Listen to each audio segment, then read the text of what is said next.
대한민국은 사람을 죽이는 무기를 만들지 않습니다. 기자회견장이 얼어붙었습니다. 카메라 플래시가 일제히 터졌어요. 세계 50 개국 방산 기자 300명이 숨을 멈췄습니다. 사우디와 UAE 두 나라의 하늘을 지켜낸 직후였어요. 전 세계가 한국의 이름을 외치고 있었습니다. 누구나 예상했어요. 수출 확대, 계약 발표, 승전보. 그런데 한국의 입에서 나온 첫 마디가 철학이었습니다. 우리는 날아오는 죽음을 막을 뿐입니다. 저희는 평화 수출국입니다. 이것은 그 사막의 이야기입니다. 도대체 한국은 누구 편이야?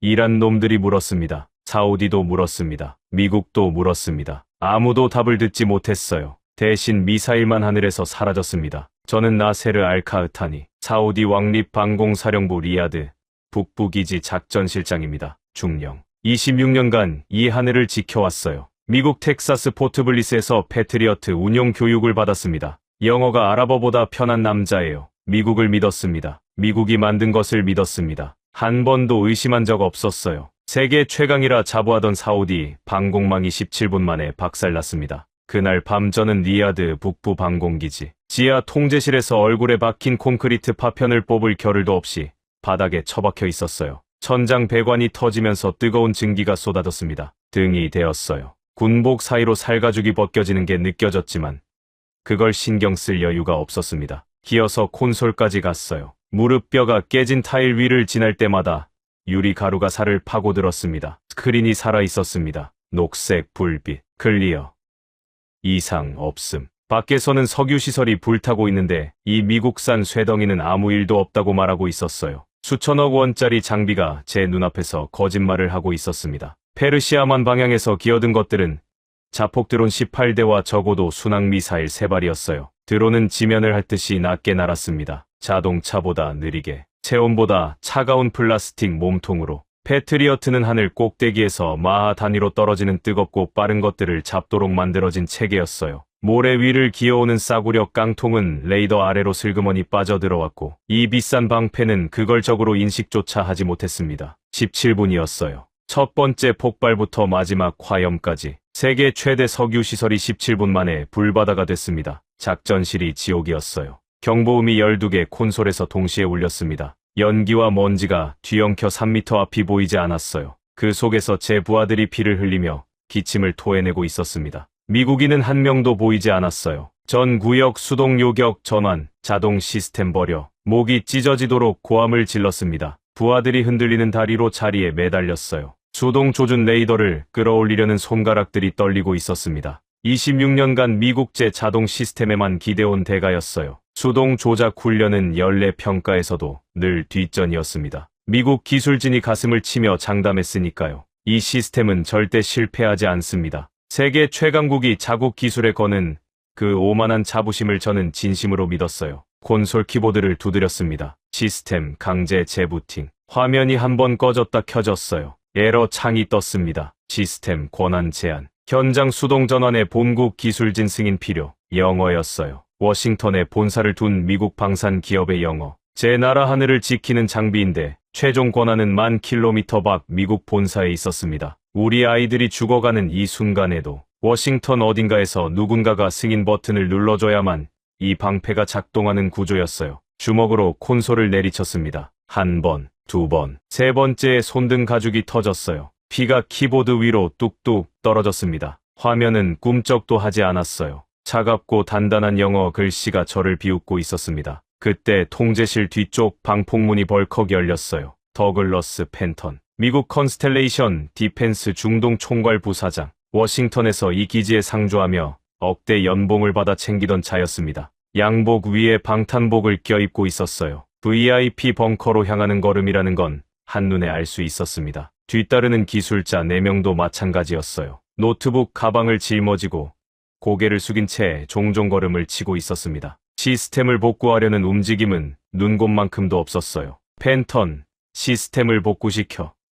더글러스가 걸음을 멈추지 않았습니다. 고개만 살짝 돌렸어요. 그 눈에는 공포도 미안함도 아무것도 없었습니다. 오직 계산만 있었어요. 이 상황에서 자기 몫의 손익을 따지고 있는 눈이었습니다. 중령. 이건 이란의 미등록 변칙 주파수 공격이에요. 계약서 제14조 면책 조항 해당 사안입니다. 우리 시스템의 결함이 아닙니다. 매뉴얼 한 권을 콘솔 위에 턱 던졌어요. 2000페이지짜리 영문 계약서였습니다. 읽어봤자 이해할 수 없는 미국식 법률 영어로 꽉 차 있었어요. 수천억 원을 내고 무기를 사면서도 정작 그 무기의 생사여탈권은 우리 손에 없었습니다. 처음부터 그랬어요. 저만 몰랐을 뿐이죠. 네 번째 폭발이 천장의 형광등을 박살냈습니다. 유리 가루가 눈처럼 흩날렸어요. 그 속에서 더글러스의 뒷모습이 방폭문 너머로 사라졌습니다. 우리 병사들의 피가 바닥에 고이는 순간 미국에서 온 자들은 제 눈앞에서 도망치고 있었어요. 밖은 더 처참했습니다. 안테나 철탑이기가 불타고 있었어요. 활주로에 들어온 파편이 비처럼 쏟아지고 있었습니다. 제 부하들이 소화기를 들고 뛰어다녔지만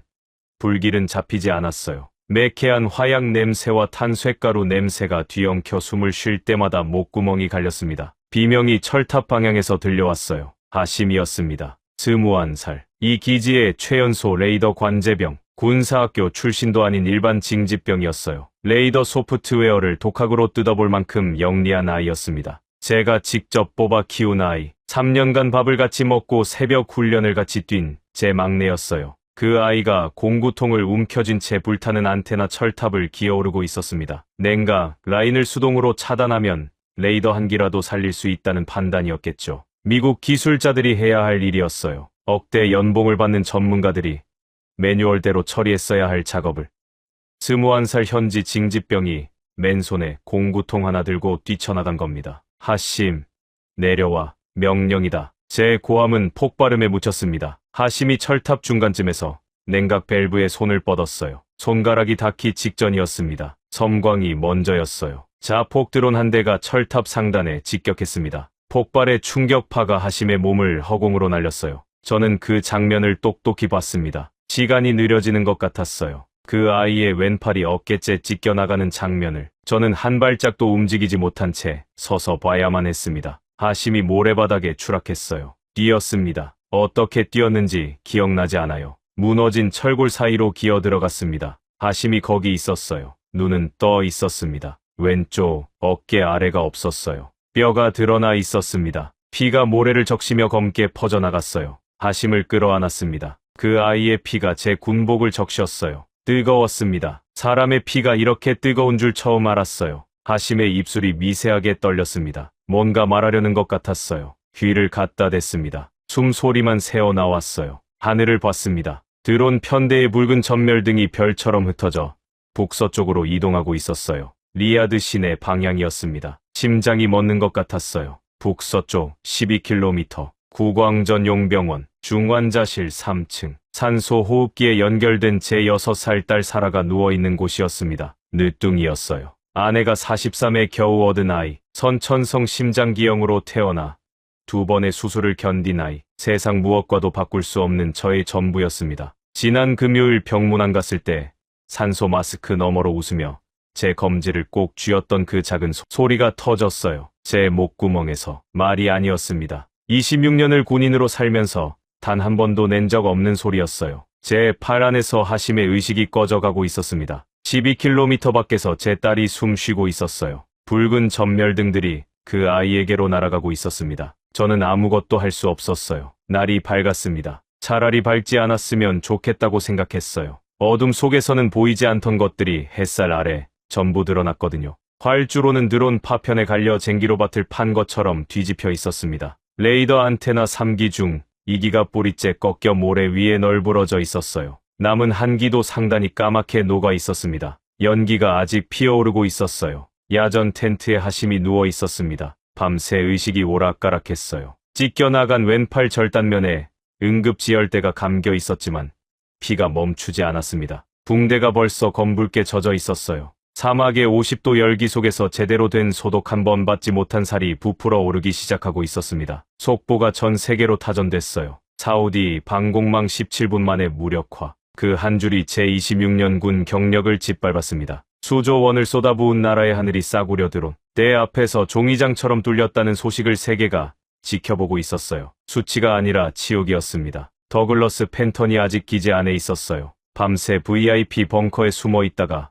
폭격이 멎자 느긋하게 나타난 겁니다. 항복은 여전히 깔끔했습니다. 주름 하나 없었어요. 방탄복도 벗은 상태였습니다. 안전하다는 판단이 섰으니까요. 제 부하들의 피가 마르기도 전에 이 차는 양복 소매의 먼지를 털어내고 있었습니다. 멱살을 움켜쥐었어요. 양복깃이 찢어지는 소리가 났습니다. 더글러스의 눈이 동그래졌어요. 미국 방산기업의 부사장이 사우디 군인에게 멱살을 잡힐 거라곤 상상도 못했겠죠. 수천억 원을 처먹고 17분도 못 버티는 쓰레기를 팔아먹은 거냐? 더글러스가 제 손을 뿌리쳤어요. 양복에 묻은 먼지를 손바닥으로 탁탁 털어냈습니다. 제 부하들의 핏자국이 섞인 먼지를요. 그 동작이 능숙했어요. 이런 상황을 여러 번 겪어본 자의 여유가 배어 있었습니다. 중령. 감정적으로 나오시면 대화가 안 됩니다. 이건 이란의 미등록 변칙 주파수 공격이에요. 우리 시스템의 결함이 아닙니다. 같은 말이었어요. 어젯밤 도망치기 직전에 던지고 간 그 말. 2000페이지짜리 계약서에 적힌 면책 조항. 달라진 건 아무것도 없었습니다. 그리고 전시 위험 수당이 아직 입금되지 않은 상태입니다. 추가 기술 지원은 미결제 사안이 해소된 이후에 논의할 수 있어요. 제 부하들이 피를 쏟고 하심이 팔을 잃은 이 폐허에서 이 자의 입에서 나온 첫마디가 돈이었습니다. 더 끔찍한 일이 벌어졌어요. 유럽연합군 고문단이 더글러스의 면책 주장에 동조하기 시작한 겁니다. 미국이 빠지면 자기들도 책임질 이유가 없다는 셈법이었겠죠. 예비 레이더의 전원 플러그를 아예 뽑아버렸습니다. 제 부하들이 지켜보는 앞에서 우방이라 불렀던 차들이 마지막 남은 방패의 숨통을 직접 끊어버린 겁니다. 야전 텐트로 갔습니다. 하심 곁에 현지 의무병 한 명이 다급히 다가가고 있었어요. 구급함을 열려는 찰나 뒤에서 거친 손이 의무병의 어깨를 낚아챘습니다. 더글러스였어요. 이 차가 텐트까지 따라온 겁니다. 잠깐. 그 구급함은 자산입니다. 제 귀를 의심했어요. 더글러스가 의무병을 밀쳐냈습니다. 구급함 안에 지혈대, 항생제, 소독약을 하나하나 꺼내 자신의 검은 가방에 쑤셔 넣었어요.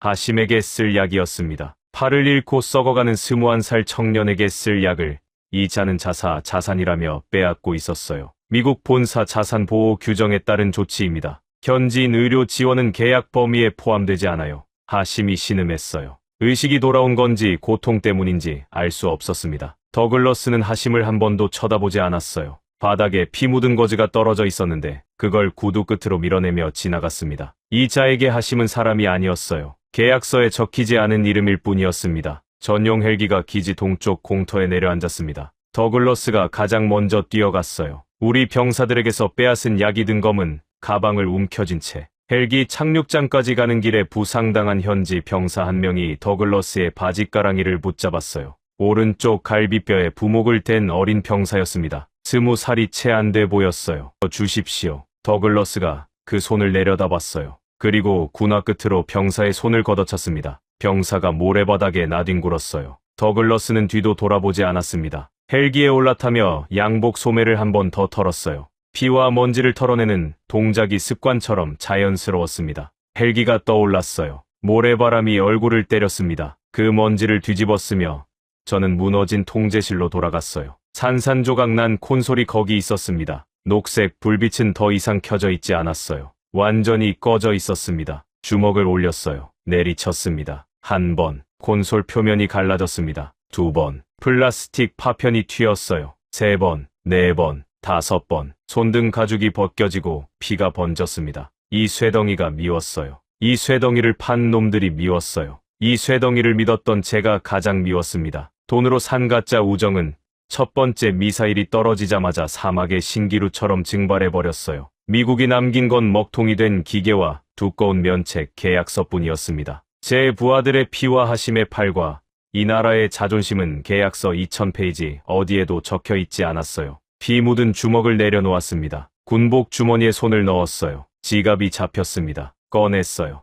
안쪽 칸에 명함 한 장이 있었습니다. 꼬깃꼬깃 접힌 낡은 명함. 1년 전 서울 에이덱스 방산 전시회에서 받은 것이었어요. 받았다는 표현도 과분합니다. 한국 부스 앞을 지나가는데 투박한 인상의 남자가 두 손으로 공손히 내밀었어요. 저는 눈길도 주지 않았습니다. 미국 록히드 마틴 부스로 가는 길이었거든요. 왜 한국 명함 따위를 지갑에 넣었는지 기억도 나지 않아요. 아마 버리기 귀찮았던 거겠죠. 그 명함이 지금 제 손에 있었습니다. 피에 젖은 채로 글씨가 번져 있었지만 전화번호는 읽을 수 있었어요. LI 지넥스1 배악수.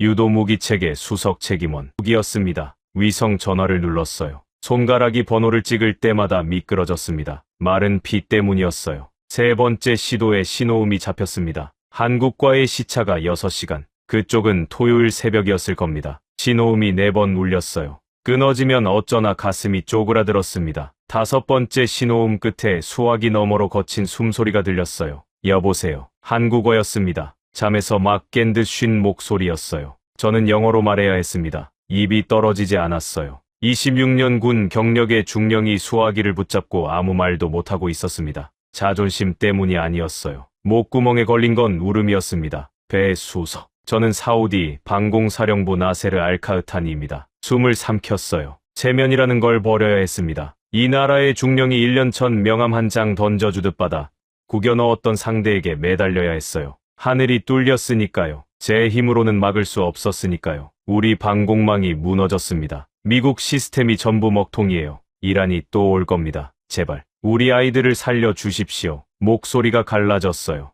끝에 가서는 울먹임이 섞였습니다. 중령의 채통 같은 건 이미 모래바닥에 버렸어요. 수화기 넘어 2초쯤 침묵이 흘렀습니다. 2초가 20분처럼 길었어요. 배악수라는 사람의 숨소리가 달라지는 게 느껴졌습니다. 잠에서 덜 깬 느릿한 호흡이 짧고 단단한 호흡으로 바뀌었어요. 알겠습니다. 기다리십시오. 네 마디였어요. 장황한 설명도 조건도 계약서 얘기도 없었습니다. 더글러스가 던지고 간 2000페이지짜리 면책 문구와 이 남자의 네 마디가 제 머릿속에서 나란히 놓였어요. 무릎에 힘이 빠졌습니다. 수화기를 쥔 채 콘솔에 이마를 박았어요. 이 사람이 정말 올 수 있을까? 미국도 포기한 이 지옥의 이름도 잘 모르는 한국인이 반신반의가 아니었습니다. 지푸라기라도 잡아야 하는 심정이었어요. 나중에 들은 얘기입니다. 배 수석이 전화를 끊자마자 경상북도 구미의 LIG 넥스원 공장에 비상이 걸렸어요. 토요일 새벽이었습니다. 공장은 비어 있었어요. 배 수석이 본사 대표에게 직통 전화를 걸었습니다. 상황을 보고받은 대표가 내린 명령은 단 한 줄이었어요. 전 라인 스톱.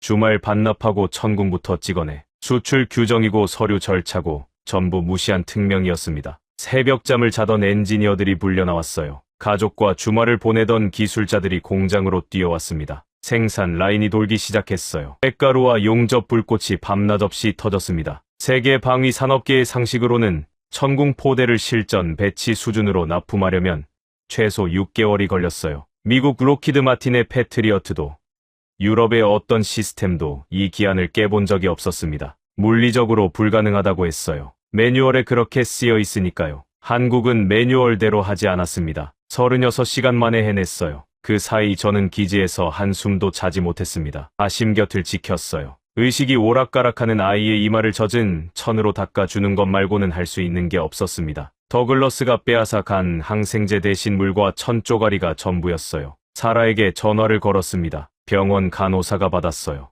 아이 상태는 안정적이라고 했습니다. 산소 마스크 너머로 잠들어 있다고. 아빠 언제 오냐고 자기 전에 물었다고요. 수화기를 쥔 손이 떨렸습니다. 대답해 줄 수가 없었어요. 36시간이 지났습니다. 리야드 군사공항에 갈라진 활주로 위로 거대한 수송기 한 대가 내려왔어요. 착륙 자체가 도박이었습니다. 바퀴에서 흙먼지가 폭발처럼 쏟았어요. 간신히 멈춰섰습니다. 화물칸 문이 열렸어요. 천궁 2포대가 모습을 드러냈습니다. 올리브색 위장 도색이 칠해진 거대한 발사대와 다기능 레이더. 그걸 보는 순간 제 눈이 뜨거워졌어요. 올 줄 몰랐습니다. 진짜로 올 줄은.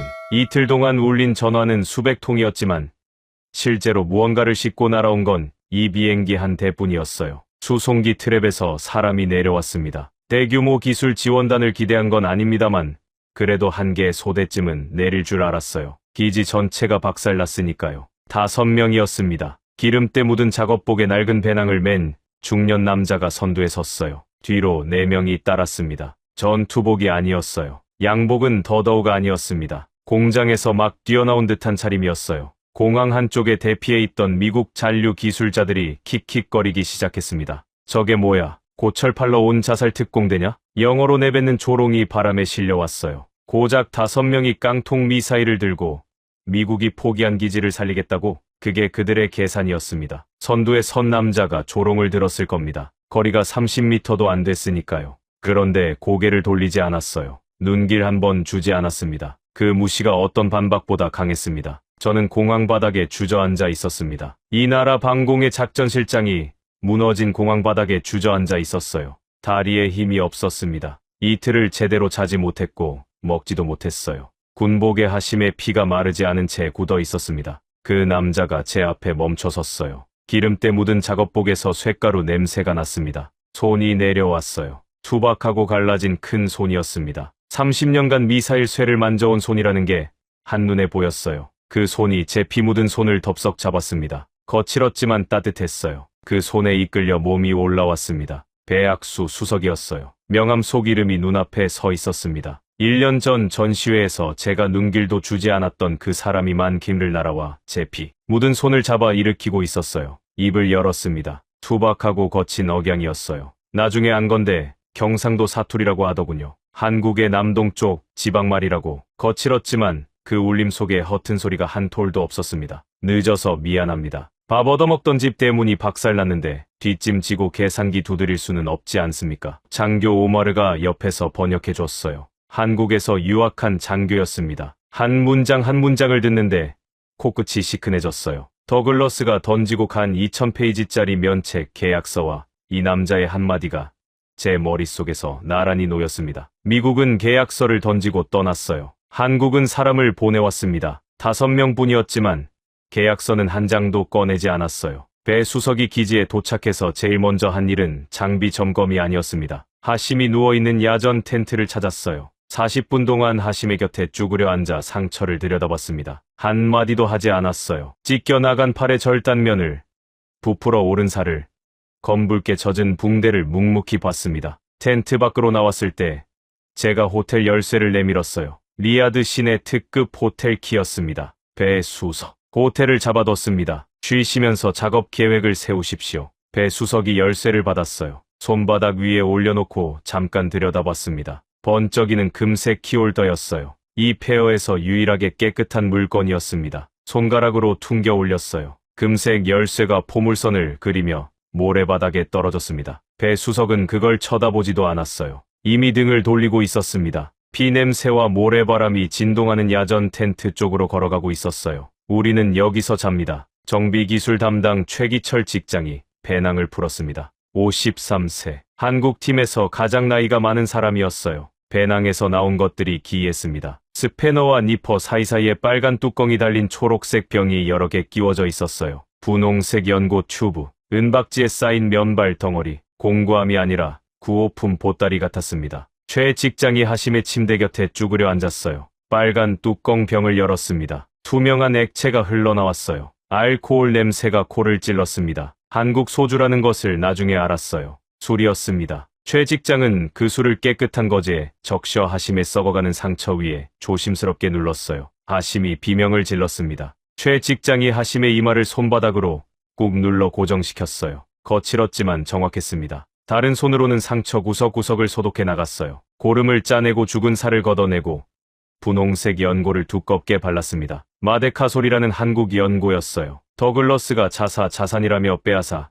간 수백만 원짜리 미제 구급 키트 대신 한국 아저씨의 배낭에서 나온 소주와 연고가 하심의 살을 살리고 있었습니다. 소독이 끝나자 최 직장이 은박지 봉지를 꺼냈어요. 반합 뚜껑에 물을 붓고 고체 연료에 불을 붙였습니다. 3분 뒤 얼큰한 냄새가 텐트 안에 퍼졌어요. 한국의 라면이었습니다. 하심에게 반합 뚜껑을 건넸어요. 하심이 국물을 한 모금 마셨습니다. 2모금, 3모금. 하심의 눈에서 물이 흘렀어요. 소리 없이 밤이 왔습니다. 배 수석이 본격적으로 시스템 연동 작업에 들어갔어요. 기지 외곽의 67세 퇴역하사 파이살이 모래바닥에 손가락으로 바람길을 그렸습니다. 페르시아만에서 불어오는 해풍이 만드는 모래 회오리. 미국 AI가 분석하지 못한 레이더 사각지대를 글도 모르는 노인이 모래 그림 한 장으로 뚫어냈어요. 하심이 그 데이터를 한 손으로 키보드에 입력했습니다. 팔이 잘려나간 스무한 살 청년의 피 묻은 손가락이 미국 슈퍼컴퓨터가 긋지 못한 경계선을 한 줄 한 줄 덮어쓰고 있었어요.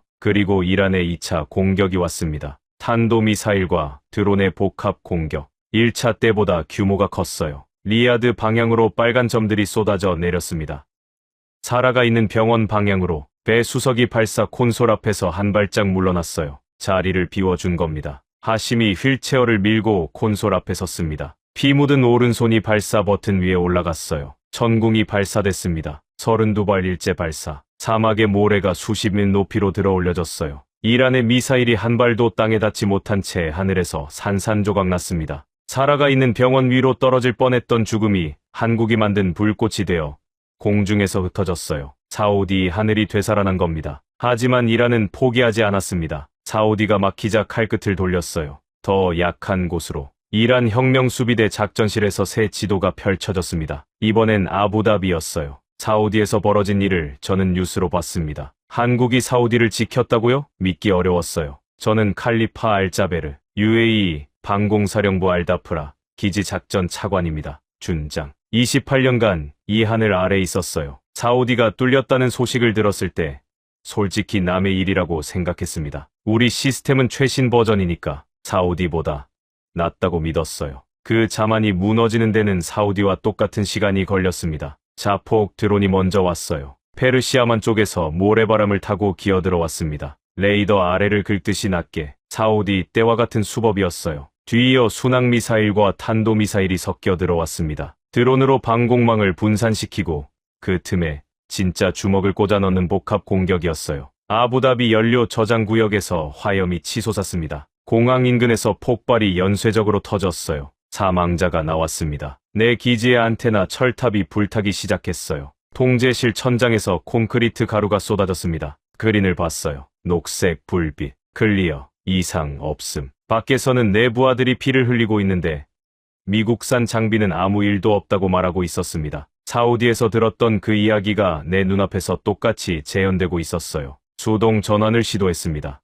에러 메시지가 떴어요. 본사 승인 없이 수동 조작 불가. 같은 영어, 같은 구조, 같은 배신. 더글러스 팬턴이 이 기지에도 있었습니다. 사우디에서 헬기 타고 도망친 뒤 UAE로 옮겨와 있었어요. 나중에 나세르 중령에게 전해 들었습니다. 이 차는 사우디에서 약을 빼앗고 병사를 발로 걷어차고 면책 계약서를 던지고 떠났던 바로 그 인간이었습니다. 그런데 아무 일도 없었다는 듯이 UAE 기지에 앉아 있었어요. 양복을 바꿔 입고 통제실 뒤쪽 문이 열렸습니다. 더글러스가 방탄복을 껴입고 있었어요. 또 VIP 벙커로 향하는 걸음이었습니다. 팬턴, 차관, 계약서 제14조, 사우디 건과 동일한 면책 사안입니다. 계약 조건은 국가별로 동일해요. 같은 대사였어요. 사우디에서 나세르 중령에게 던졌던 그 말을 글자 하나 안 바꾸고 제게 뱉은 겁니다. 이 자에게 사우디도 UAE도 구분이 없었어요. 돈을 내고 무기를 산 고객이라는 점만 같았고 면책 조건도 같았으니까요. 나라가 다르고 사람이 다르고 피가 다른 건 이 자의 계산에 포함되지 않았습니다. 유럽 고문단도 똑같았어요. 사우디 때와 판박이었습니다. 예비 레이더 전원을 뽑았어요. 미국이 빠지면 자기들도 빠진다는 논리. 사우디에서 한번 써먹은 공식을 UAE에서 또 써먹고 있었습니다. 더글러스가 헬기에 올라탔어요. 이번에도 가장 먼저. 이번에도 양복 소매를 털었어요. 제 부하들의 피가 묻은 먼지를. 이번에도 뒤를 돌아보지 않았습니다. 야전 텐트에 라시드가 누워 있었어요. 25살. 통신 장교. 드론 파편의 오른팔과 얼굴 절반에 화상을 입었습니다. 붕대 사이로 진물이 흘러내리고 있었어요. 더글러스가 사우디에서 했던 것처럼 이 기지에서도 구급함을 자산이라며 회수해 갔습니다. 남은 건 물과 천조가리뿐이었어요. 서울에 전화를 걸었습니다. UAE 국방부를 통해 한국방위사업청으로 연결됐어요. 사우디에서 천궁이 실전 배치됐다는 건 이미 알고 있었습니다. 그 팀을 보내달라고 했어요. 엔지니어를 보내주십시오. 제발. 한국 측 대답은 한마디였습니다. 엔지니어는 이미 출발했습니다. 뭐라고요? 사우디에서 실전 데이터를 가슴팍에 품은 그 5명이 이미 수송기 위에 있었습니다. 사우디 요격이 끝나고 채 반나절도 쉬지 못한 채 한국 본사의 명령도 외교 채널의 공식 요청도 기다리지 않았어요. 이란이 칼끝을 UAE로 돌렸다는 정보가 뜨자마자 배악수 수석이 직접 판단한 거였습니다. 사우디에서 성공했으니 끝이 아니었어요. 사우디에서 사람이 죽었으니까 UAE에서도 죽을 수 있으니까 그러니까 가는 거였습니다. 이 사람들은 계약서에 적힌 대로 움직이는 게 아니었어요. 피가 흐르는 쪽으로 움직이고 있었습니다. 48시간 뒤 아부다비 군사공항에 갈라진 활주로 위로 수송기가 내려왔어요. 사우디 때와 같은 비행기, 같은 화물. 이번엔 천궁포대 3개가 실려 있었습니다. 트랩에서 내려온 건 같은 5명이었어요. 같은 기름때 작업복, 같은 낡은 배낭. 달라진 건 하나뿐이었습니다. 얼굴에 사우디 사막의 모래가 아직 묻어 있었어요. 씻을 시간이 없었던 겁니다. 배악수 수석이 트랩을 내려와 제 앞에 섰을 때 저는 그 얼굴을 보고 말문이 막혔습니다. 눈 밑에 시커먼 그늘이 내려앉아 있었어요. 광대뼈가 튀어나와 있었습니다. 사우디에서 3일을 버티고 쉬지도 못한 채 비행기에 올라탄 사람의 얼굴이었어요. 작업복 소매에 누군가의 핏자국이 아직 마르지 않은 채 얼룩져 있었습니다. 사우디 병사의 피인지 본인의 피인지 알 수 없었어요. 당신들 사우디에서 왔다는 거요? 거기서도 이걸 겪고 또 여기로 온 겁니까? 배 수석이 제 눈을 봤어요. 한 박자 쉬더니 입을 열었습니다. 우리가 안 오면 누가 옵니까? 통역 장교 야세르가 옆에서 번역해줬습니다. 한국에서 유학한 장교였어요. 야세르의 목소리가 떨리고 있었습니다. 제가 호텔 키를 내밀었어요. 아부다비 시내 특급 호텔이었습니다. 사우디에서 있었던 일을 나세르 중령에게 전해들었거든요. 호텔 키를 모래에 던져버렸다는 얘기를. 그래도 내밀어야 했습니다. 이 지옥에 와준 것만으로도 감사한 분들이었어요. 배 수석이 열쇠를 보더니 받지도 않았어요. 손을 뻗지도 않았습니다. 지난번엔 던졌는데 이번엔 받을 시간도 아깝습니다. 등을 돌리고 야전 텐트 쪽으로 걸어갔어요. 피 냄새와 모래바람이 진동하는 그곳으로. 나머지 4명이 아무 말 없이 따라갔습니다. 가장 어린 엔지니어의 양손에 붕대가 감겨 있었어요. 오다로, 29살이라고 했습니다. 사우디에서 뭔 일이 있었는지 나중에 들었어요. 정밀 용접기가 모래바람에 고장나자 이 청년이 맨손으로 납땜을 했다고. 머리카락 굵기의 케이블 선을 하나하나 맨살 감각으로 잡아야 했기 때문에 방열 장갑을 벗었다고. 500도짜리 인두를 맨손으로 쥐고 2시간을 버텼다고. 그래서 양손에 2도 화상을 입었다고. 그 손으로 배낭끈을 아픔을 감추며 잡고 걷고 있었습니다. 사우디 사막에서 태운 살가죽 위에 붕대를 감은 채로 2번째 사막에 내린 겁니다. 최기철 직장이 라시드의 텐트로 곧장 갔어요. 사우디에서 하심에게 했던 것과 똑같았습니다. 배낭을 풀었어요. 소주병을 꺼냈습니다. 거즈에 적셔 라시드의 화상 부위를 소독했어요. 라시드가 비명을 질렀습니다. 최 직장이 이마를 꾹 눌러 고정시키고 다른 손으로 마데카소를 발랐어요. 3분 뒤 반합 뚜껑에 라면이 끓어올랐습니다. 라시드가 국물을 한 모금 마시고 울었어요. 소리 없이. 사우디에서 했던 그대로였어요. 같은 소주, 같은 연고, 같은 라면, 같은 눈물. 나라가 다르고 이름이 다르고 상처가 달라도 이 사람들이 하는 일은 같았습니다. 사람을 살리는 거였어요. 밤이 왔습니다. 배 수석이 시스템 연동 작업에 들어갔어요. 사우디와 같은 문제였습니다. 미국제 레이더와 한국 천궁의 프로토콜이 달랐어요. 물리적으로 케이블을 직결해야 했습니다. 다만 이번에는 사우디에서 쌓은 실전 데이터가 있었어요. 파이살이 모래바닥에 그린 바람 데이터, 하심이 코딩한 기류 보정값이 이미 천궁 메인보드에 심어져 있었습니다. 사우디 사막에서 배운 눈이 UAE 사막에서도 열릴 수 있었어요. 작업이 사우디보다 빨랐습니다. 첫 번째 사막에서는 모든 것을 맨 땅에서 시작해야 했지만 2번째 사막에서는 경험이 있었어요. 빚값으로 산 경험이. 하지만 사막의 바람은 나라를 가리지 않았습니다. 모래바람이 들이닥쳤어요. 페르시아만 쪽에서 몰아친 돌풍이었습니다. 사우디 때와 똑같았어요. 정밀 용접기에 미세한 모래 입자가 파고들었습니다. 찌직. 연기가 났어요. 회로가 탔습니다. 사우디에서 한 번 죽이더니 UAE에서 또 죽었어요. 같은 바람이 같은 기계를 같은 방법으로 죽인 겁니다. 배 수석이 고장난 용접기 앞에 쪼그려 앉았어요. 머리를 쥐어뜯었습니다. 3초였어요. 3초 만에 일어났습니다. 그보다 먼저 움직인 사람이 있었어요. 오다로였습니다. 29살. 양손에 붕대가 감긴 그 청년. 사우디에서 2도 화상을 입은 손이었어요. 물집이 터진 살가죽이 붕대 안쪽에 들러붙어 있었습니다. 의무병이 말렸어요. 이 손으로는 못한다고. 오다로가 붕대를 풀기 시작했습니다. 천천히 한 겹, 2겹. 거즈가 벗겨질 때마다 살점이 딸려 나왔어요. 피가 번졌습니다. 붕대 아래 드러난 손바닥은 사람의 손 같지 않았어요. 물집 자국과 화상 딱지와 갈라진 살가죽이 뒤엉켜 장갑처럼 부풀어 있었습니다. 사우디에서 이미 한 번 태운 손이었어요. 그 손이 인두기를 집어들었습니다. 인두 끝이 벌겋게 달아올라 있었습니다. 500도. 맨손으로 잡으면 30초 안에 살이 타는 온도예요. 오다로는 그걸 알고 있었을 겁니다. 엔지니어니까요. 열전도율을 계산할 수 있는 사람이었어요. 그런데 방열 장갑을 끼지 않았습니다. 사우디에서도 안 꼈어요. 이유는 같았습니다. 장갑을 끼면 머리카락 굵기의 케이블 선이 손가락 사이로 미끄러졌거든요. 맨살의 감각으로 잡아야 했어요. 첫 번째 케이블을 접합했습니다. 나비 녹는 냄새가 났어요. 동시에 다른 냄새도 났습니다. 살 타는 냄새. 사우디에서 맡았던 그 냄새가 두 번째 사막의 텐트 안에 퍼졌어요. 이미 화상을 입은 살 위에 다시 열이 올라오고 있었습니다. 물집 딱지가 녹으면서 진물이 흘렀어요.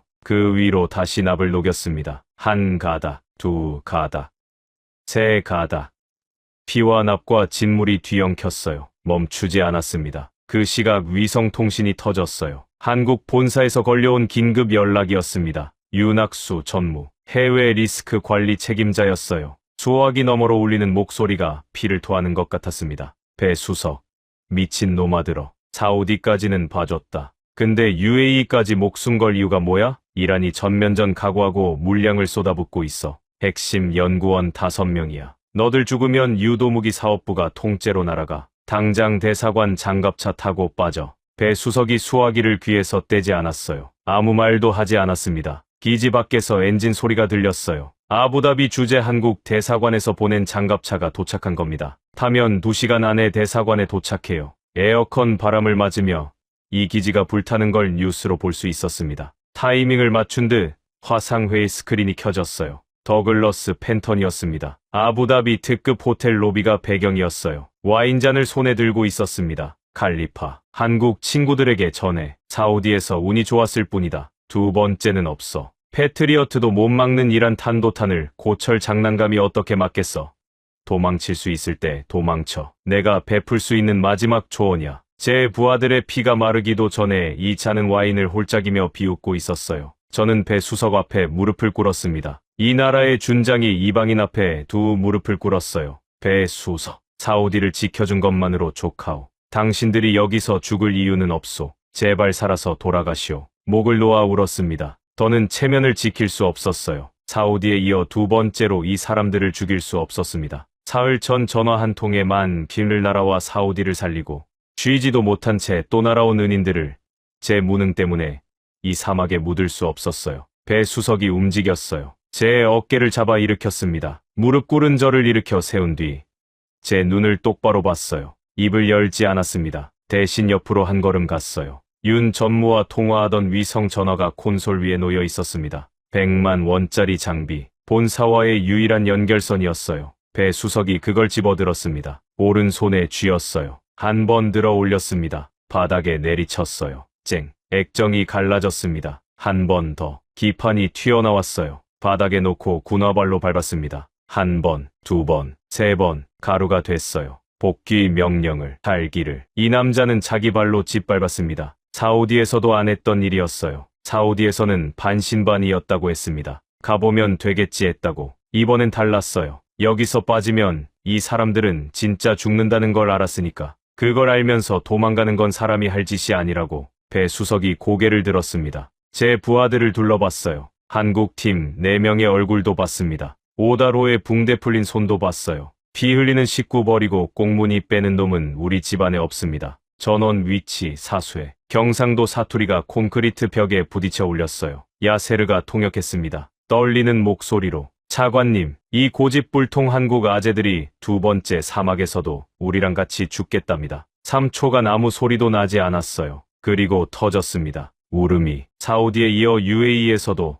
버림받았다고 생각했던 병사들의 울음이 한꺼번에 터졌어요. 앱둘라 국방장관이 벙커에서 나왔습니다. 권총을 뽑았어요. 철수 헬기를 향해 걸어갔습니다. 조종사가 문을 열었어요. 꺼져. 이 기지에 철수는 없다. 헬기가 떠올랐습니다. 장관이 부른 헬기를 장관이 쫓아낸 거였어요. 텐트 안에서 오다로의 인두질이 멈추지 않았습니다. 살타는 냄새가 계속 났어요. 수십 가닥의 케이블이 하나씩 접합돼 갔습니다. 두 번째, 사막에서 두 번째로 태우는 손이었어요. 새벽이 왔습니다. 레이더 표면에 붉은 지시등이 하나씩 켜졌어요. 하나, 둘, 셋. 12개의 불빛이 일제히 빛났습니다. 시스템 기동 완료. 사우디의 핏값으로 산 데이터가 UAE 사막 위에서 숨을 쉬기 시작했어요. 그리고 사이렌이 울렸습니다. 스크린이 벌겋게 물들었습니다. 북동쪽 끝에서 빨간 점들이 떠올랐어요. 처음에 3이었습니다. 2초 뒤 7, 3초 뒤 20개. 점들이 쏟아져 내리듯 번지고 있었어요. 이란의 3차 복합 공격이었습니다. 사우디를 뚫지 못하자 모든 것을 UAE에 쏟아본 거예요. 자폭 드론 40대 이상, 뒤에 탄도미사일이 섞여 있었습니다. 마하 단위로 낙하하는 진짜 주먹이었어요. 사우디 때의 3배 규모였습니다. 기지를 부수고 도시를 부수고 이 나라를 통째로 지워버리겠다는 겁니다. 글로벌 위기관리센터에서 최고 등급 적색 경보가 발령됐어요. 생존 확률 0%, 반경 100km 내 즉각 대피. 이 기지에 있는 모든 생명체에게 내려진 사형 선고였습니다. 스크린의 빨간 점들이 초 단위로 가까워지고 있었어요. 병사들의 눈에 공포가 떠올랐습니다. 사흘 전 사우디에서 전해 들었던 이야기가 지금 자기들 머리 위에서 재현되고 있었으니까요. 보조 스크린에서 궤적이 갱신됐습니다. 탄도미사일 다수가 남서쪽으로 향하고 있었어요. 남서쪽 5km, 아부다비 국립병원, 중환자실 2층. 산소 호흡기에 연결된 제7살 딸 아미나가 누워있는 곳이었습니다. 늦둥이였어요. 아내가 45에 겨우 얻은 아이, 선천성 폐질환으로 태어나 병원을 제 집처럼 드나든 아이. 지난주 병문안 갔을 때 산소 마스크 너머로 웃으며 제 검지를 꼭 쥐었던 그 작은 손. 심장이 멎는 것 같았어요. 사우디에서 나세르 중령이 느꼈을 그 공포가 지금 제 차례였습니다. 페르시아만에서 바닷바람이 불기 시작했어요. 사우디의 파이살이 모래바닥에 그려졌던 그 바람이었습니다. 밤마다 불어오는 해풍이 협곡을 때리며 거대한 모래 회오리를 만드는 바람. 미국 레이더의 눈을 멀게 하는 바람이었어요. 전궁은 달랐습니다. 사우디의 하심이 입력한 기류 데이터가 레이더 보정값을 실시간으로 잡아주고 있었어요. 모래 회오리의 궤적을 따라 탐지 주파수가 자동으로 우회했습니다. 사우디에서 피로 산 데이터가 UAE 하늘에서 눈을 뜨고 있었어요. 적이 모래 회오리 속을 타고 침투하고 있었습니다. 미국 레이더였다면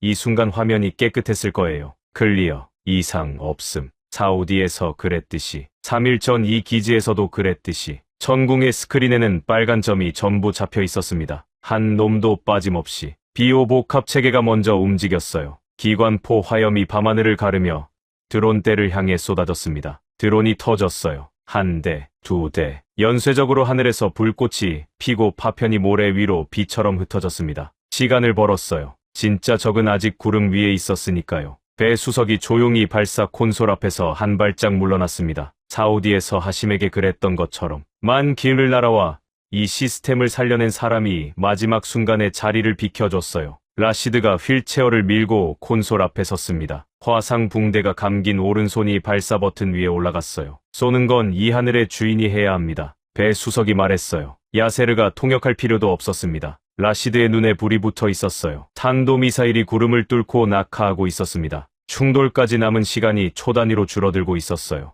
라시드의 손이 내려왔습니다. 버튼을 박살낼듯이 내리쳤어요. 기지 전체가 흔들렸습니다. 천궁의 요격 미사일이 솟구쳤어요. 32발 일제 발사. 거대한 화염이 발사대 뒤로 폭포처럼 쏟아졌습니다. 사막의 모래가 수십 미 높이로 들어올려졌어요. 32줄기의 하얀 연기가 밤하늘을 찢으며 수직 상승했습니다. 첫 번째 요격이 터졌어요. 상공에서 거대한 섬광이 번졌습니다. 탄도미사일이 공중에서 산산조각 났어요. 두 번째, 세 번째, 연쇄적으로 하늘이 터졌습니다. 아부다비 상공이 거대한 불꽃놀이처럼 빛났어요. 미국 AI의 연산 속도가 3초 단위로 궤적을 재계산하는 동안 천궁의 하드웨어 반응 속도는 0.3초 만에 유도 경로를 확정해버렸습니다. AI가 생각하는 사이에 한국 미사일은 이미 날아가고 있었어요. 100%. 단 한 발의 누락도 없었습니다. 드론도 탄도 남서쪽을 향하던 그 궤적도 전부 하늘에서 사라졌어요. 아미나가 있는 병원 위로 떨어질 뻔했던 죽음이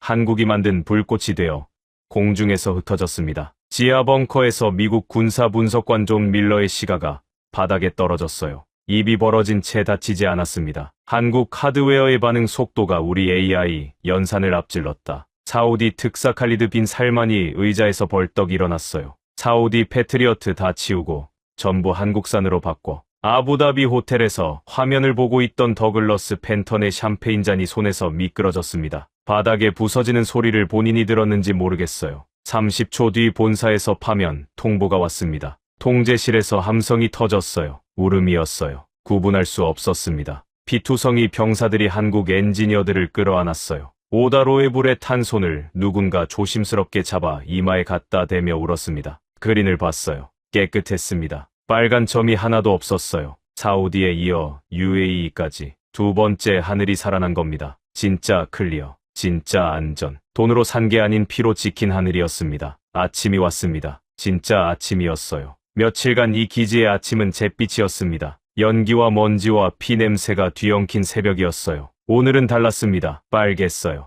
사막의 하늘이 원래 이렇게 넓었다는 걸 며칠 만에 처음 느꼈습니다. 위성 라디오가 울렸어요. 5km 밖 국립병원에서 보낸 통신이었습니다. 아미나가 웃고 있다고 했어요. 산소 마스크 너머로 간호사에게 손을 흔들었다고 했습니다. 활력, 징후 안정, 호흡, 정상, 무릎이 꺾였어요. 서 있을 수가 없었습니다. 라디오를 쥔 채 모래바닥에 주저앉았어요. 눈에서만 물이 흘렀습니다. 멈출 수 없었어요. 사우디에서도 같은 일이 있었다고 나중에 들었습니다. 나세르 중령이 병원에서 연락을 받았을 때 똑같이 바닥에 주저앉았다고. 딸 사라가 무사하다는 소식에 두 나라의 군인이 같은 자세로 같은 눈물을 흘린 거였어요. 앱둘라 장관이 기지를 걸었습니다. 폐허 위에 서 있는 천궁 포대를 지나 맨몸으로 발사대를 끌었던 밧줄 자국이 파인 모래 위를 지나 오다로의 피가 떨어진 납땜 작업대를 지나갔어요. 한 발짝 한 발짝이 느렸습니다. 배 수석 앞에 멈춰섰어요.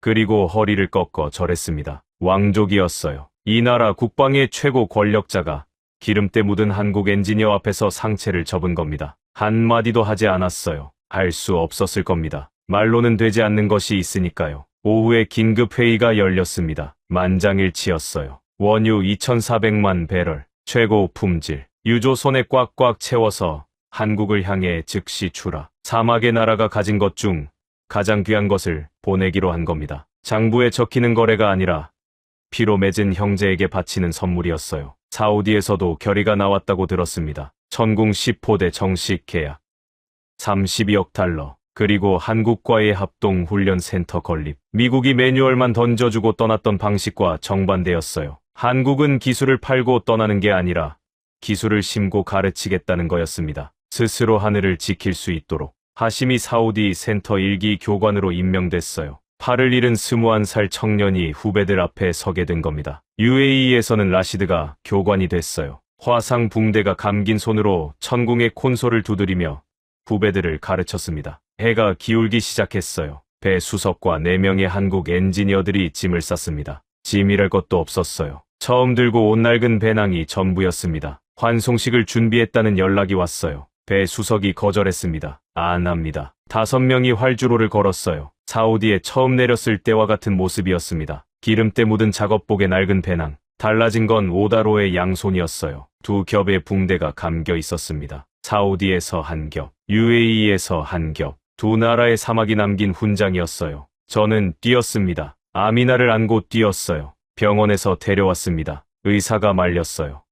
상관없었습니다. 이 아이에게 보여줘야 했어요. 이 아이의 하늘을 지켜준 사람들의 등을. 수송기 트랩에 올라서던 배 수석의 등에 대고 소리쳤어요. 뭐라고 소리쳤는지 기억나지 않습니다. 배 수석이 돌아봤어요. 아미나를 안고 서 있는 제가 보였을 겁니다. 7살 딸이 제 목에 매달려 있었어요. 작은 얼굴에 웃음이 있었습니다. 이 아이는 몰랐어요. 며칠간 무슨 일이 있었는지, 누가 머리 위에서 죽음을 걷어냈는지. 배 수석의 발이 트랩 위에서 멈췄어요. 입술이 미세하게 떨렸습니다. 이 사람도 딸이 있다고 했어요. 졸업식도 못 가준 딸이 한국에 있다고. 트랩을 내려왔습니다. 한 발짝, 두 발짝. 제 앞에 섰어요. 끌어안았습니다. 거칠고 뜨거운 포옹이었어요. 등짝을 때렸습니다. 배 수석도 제 등을 때렸어요. 말은 없었습니다. 숨소리만 거칠었어요. 아미나가 작은 손을 뻗어 배 수석의 뺨을 만졌어요. 기름때가 묻어 있었습니다. 아미나가 깔깔 웃었어요. 배 수석의 눈에서 물이 떨어졌습니다. 투박한 경상도 사나이가 이방인의 딸 앞에서 눈물을 흘렸어요. 수송기가 하늘로 떠올랐습니다. 은빛 동체가 사막의 햇살에 반짝이며 작아져 갔어요. 저는 아미나를 아는 채 그 점이 사라질 때까지 서 있었습니다. 같은 시각만 겐박이란 혁명 수비대 지하 작전실에서 하산 모가다미 소장이 지도를 내려다보고 있었습니다. 사우디도 UAE도 빨간 점이 전부 사라져 있었어요. 미사일은 단 한 발도 뚫지 못했습니다. 상대는 총 한 방 쏘지 않았는데 수비대 내부에서 자조 섞인 말이 돌았어요. 미국이 판 무기는 도망쳤다. 한국이 세운 방패는 남았다. 2400년 전 춘추전국 시대에 묵자라는 사람이 있었습니다. 성벽 위에 올라 오직 방어만으로 전쟁을 끝낸 사람. 공격하지 않되 날아오는 죽음은 전부 막았어요. 편을 가르지 않되 살려달라는 손은 전부 잡았습니다. 한국은 사우디를 지켰어요. UAE도 지켰습니다. 어느 쪽 편도 들지 않았고 어느 나라도 공격하지 않았어요. 날아오는 미사일만 막았습니다. 총 한 방 쏘지 않았어요. 평화를 사랑하는 민족이 만든 무기는 사람을 죽이지 않습니다. 날아오는 죽음을 막을 뿐이에요. 아미나가 제 목에 매달린 채 잠들었습니다. 가벼웠어요. 이 아이의 무게가, 이 아이의 숨소리가 살아있다는 것이 세상에서 가장 가벼웠고 세상에서 가장 무거웠습니다. 여러분, 지금까지 미국이 팔고 도망친 하늘을 한국이 되찾은 이야기를 함께 하셨습니다. 어떠셨습니까? 52억짜리 미국 미사일은 3천만 원짜리 플라스틱 드론을 보지도 못했습니다. 세계 최강이라던 패트리어트는 17분 만에 종이장이 됐습니다. 미국 기술진은 2000페이지짜리 면책 계약서를 던지고 벙커로 사라졌습니다. 유럽도 전원 플러그를 뽑고 등을 돌렸습니다. 한국에서 날아온 건 5명이었습니다. 소주로 썩어가는 상처를 닦았습니다. 라면으로 피 흘린 병사의 배를 채웠습니다. 500도짜리 인두를 맨손으로 쥐고 두 나라의 사막에서 살을 태웠습니다. 호텔 키는 모래에 던졌습니다. 복귀 명령은 군화발로 밟아 부쉈습니다. 사우디의 하늘이 살아났습니다. 쉴 틈도 없이 날아가 UAE의 하늘도 살렸습니다. 이란의 미사일은 단 한 발도 땅에 닿지 못했습니다. 상대는 총 한 방 쏘지 않았는데, 그리고 숫자로 잡히지 않는 것들이 있었습니다. 21살 징집병이 팔 잘린 몸으로 기어가 발사 버튼을 누른 것. 67세 퇴역 하사가 모래바닥에 손가락으로 그린 바람길이 미국 슈퍼컴퓨터를 이긴 것. 29살 엔지니어가 두 번째 사막에서 같은 손을 또 태운 것. 계약서에 없는 일을 했습니다. 매뉴얼에 없는 일을 했습니다. 사람이니까 한 겁니다. 돈으로 산 방패는 첫 번째 미사일에 무너졌습니다. 사람이 세운 방패는 끝까지 남았습니다. 이 이야기가 더 많은 분들께 전해져야 한다고 생각하신다면 지금 이 영상을 공유해 주십시오. 여러분의 공유 하나가 대한민국이 어떤 나라인지 세상에 알리는 일이 됩니다. 가슴이 뜨거워지셨다면 댓글에 홍익인간 4글자만 남겨주십시오. 미국은 계약서를 던지고 떠났습니다. 한국은 사람을 보냈습니다. 그리고 그 사람들이 두 나라의 하늘을 지켰습니다. 하늘을 지켰습니다. 하늘을 지켰습니다. 하늘을 지켰습니다.